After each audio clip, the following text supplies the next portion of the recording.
This is my 2002 Sportster 1200.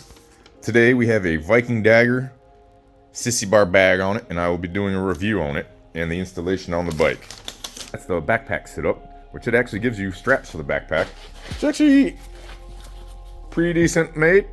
The top has a split that goes right there, and you just click it in and split, and then the bottom splits on itself, and you just hook it up into the bottom, which is cool if you're on the go and need to take it off. They do have rods, so if you have a seat without, or I'm sorry, a sissy bar without the seat, you can adjust those rods and wiggle it in to make it slimmer, so it'll work great. Now, as for the bag itself,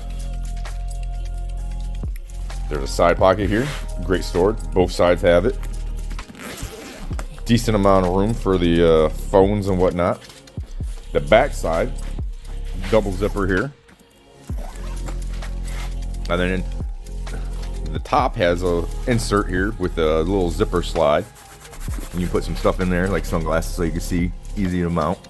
Then each side has a zipper with a side pocket that you can separate some stuff if you want to.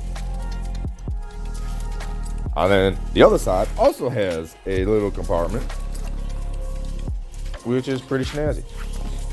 All in all, the bag is pretty decently made. The quality is pretty good.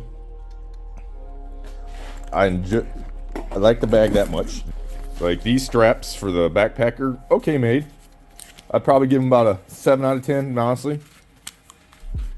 They don't seem bad made. They seem like they could last. They last a minute. These straps are, they're what they give you with them, and they're okay. They really want you to go clip here and then come in here and cinch it, and like there's a seat here, so it doesn't really work out so well, unfortunately.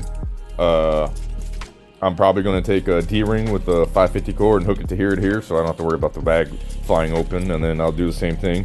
I'll just take 550 cord and I'll run it down, wrap it around, clip it here, do the same thing on the other side, and do each side. Now, the other thing is, this thing comes with a waterproof bag, as this is like I'm going to say like a jean material. Something like that, maybe not as harsh, but it's not waterproof. So they give you a waterproof bag, and it has a little cinch tabs, or cinch, whatever these things are called, I'm not quite sure. They will cinch down so you don't have to worry about your bag getting wet. It's a little additional bonus there. Overall and all, I'd recommend the bag. The price for this bag is like $90, I believe. All in all, I like the bag.